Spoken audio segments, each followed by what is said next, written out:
Desde hace muchos años sabemos que la mayor parte, un 60% de casos con cáncer de mama expresan los receptores hormonales, los hace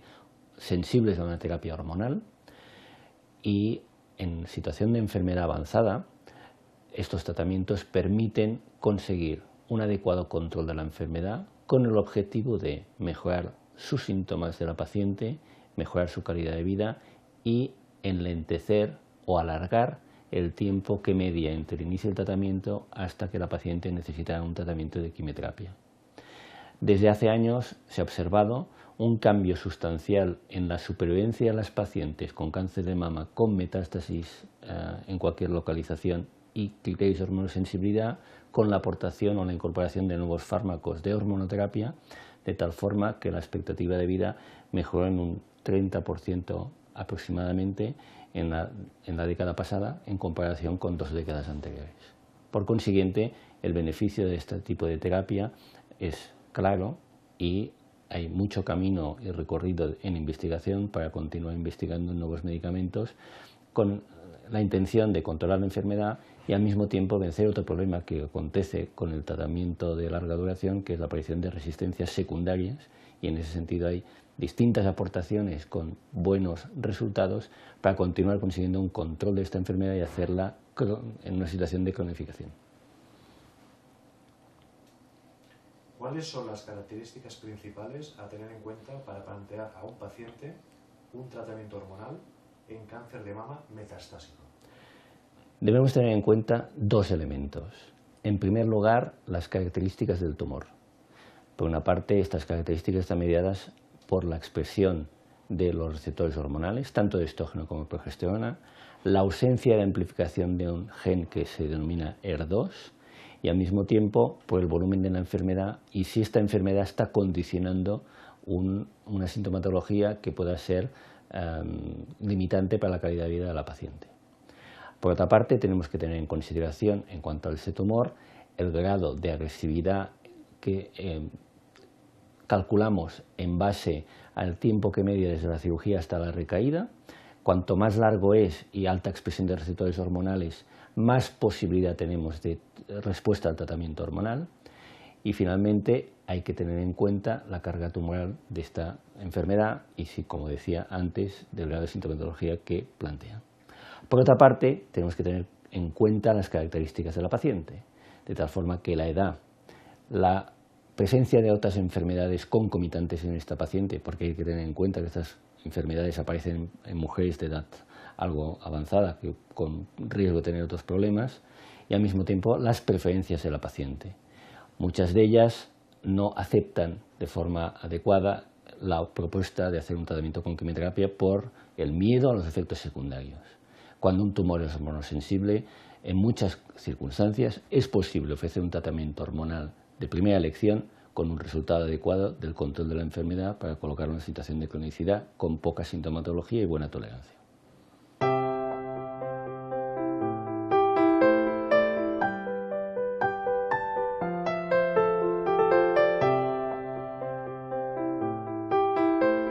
En el cáncer de mama metastásico hormonosensible, es decir, aquel que expresa su tumor receptores hormonales positivos, tenemos que tener en cuenta varios aspectos. En primer lugar, por parte de la paciente, tenemos que tener en cuenta su estatus de función ovárica, si los ovarios están funcionantes o no, porque es una fuente de producción de estrógenos, es decir, si es pre o posmenopáusica. Aparte de la paciente, pues tenemos que tener en cuenta pues, si tiene algún tipo de comorbilidades que pueden influir a la hora de realizar algún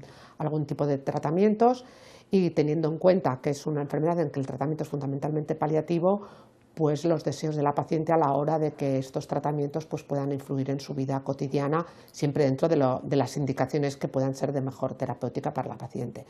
Por parte ya de la propia enfermedad, pues habrá que valorar cuánta enfermedad hay.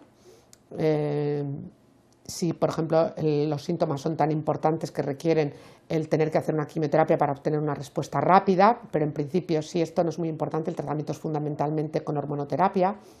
Y luego tenemos que tener en cuenta también,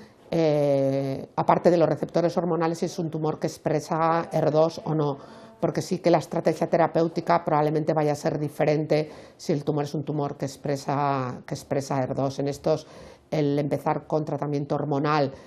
salvo en no está tan claro, porque la terapia anti-ER2 con quimioterapia sí que ha demostrado en primera línea un beneficio en la supervivencia. Entonces es un dato más a tener, que hay que tener en cuenta en estas pacientes, es decir, datos de la paciente, datos de la enfermedad, de extensión, clínica, sintomatología y luego datos biológicos del tumor. Bueno, la protocolización ayuda porque la información que tenemos es tan abundante que se requiere, digamos, ordenarla de alguna manera para ayudar a los profesionales a la hora de elegir cuál puede ser el abordaje óptimo con todos los tratamientos que tenemos. Y cuando los abordajes son óptimos, pues eso ayuda también a que los costes de tratamiento sean mejores, o sea, porque se optimiza el coste-beneficio de los tratamientos. Por eso hay que protocolizar básicamente porque hay que ordenar toda la información que hay y todo el mundo no tiene tiempo de ordenar toda la información. Entonces, el hecho de que eso se haga de forma protocolizada por gente que dedica un tiempo a hacerlo y siempre y cuando se haga de forma independiente, pues por supuesto que ayuda.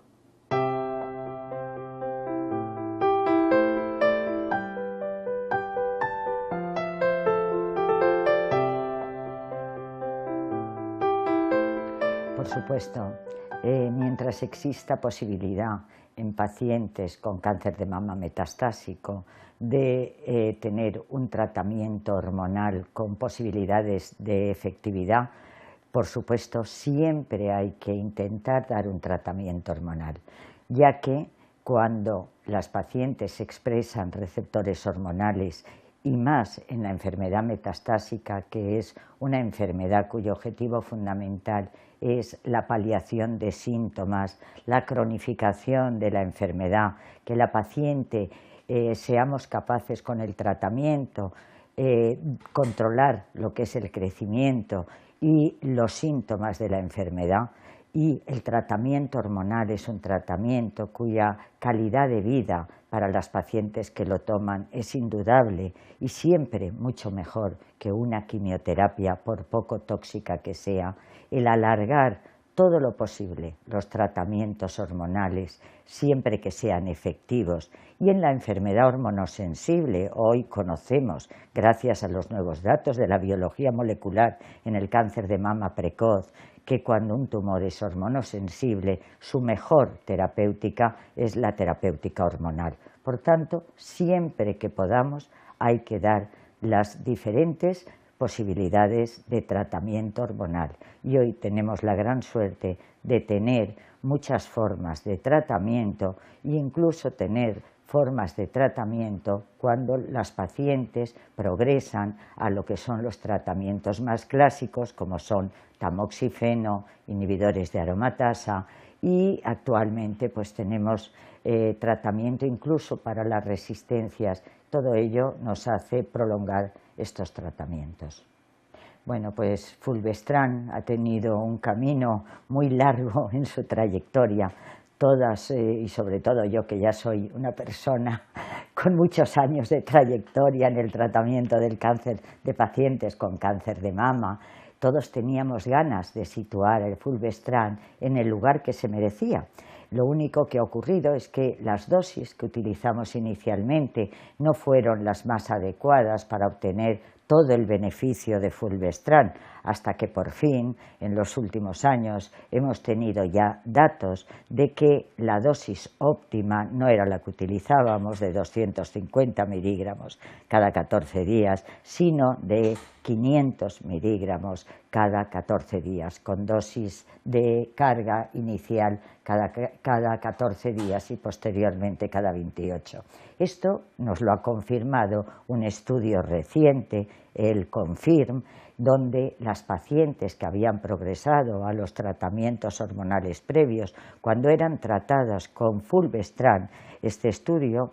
randomizaba a las pacientes a la dosis que utilizábamos hasta estos momentos, de 250 frente a 500, y se vio que el tiempo a la progresión aumentaba de forma significativa, pero incluso ha aumentado y de forma significativa. En San Antonio del año pasado tuvimos datos de aumento de supervivencia. Por tanto, fulvestrant es un tratamiento muy eficaz cuando han fallado los tratamientos hormonales previos. Tanto se puede utilizar cuando falla tamoxifeno como cuando han fallado los inhibidores de aromatasa. Es una opción que ha demostrado que a dosis adecuadas es muy eficaz. Siempre estaremos a tiempo posteriormente de utilizar otras formas de tratamiento para intentar vencer resistencias y sobre todo también hoy lo que está claro es que posiblemente a lo mejor con estas nuevas formas de vencer resistencia que tenemos con los inhibidores de mTOR,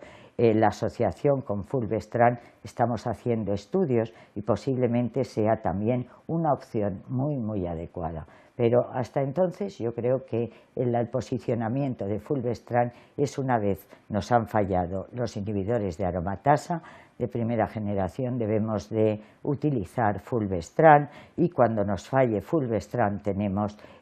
otras formas que hasta ahora no teníamos para después de fulvestrant y ahora tenemos tratamientos capaces de vencer resistencias.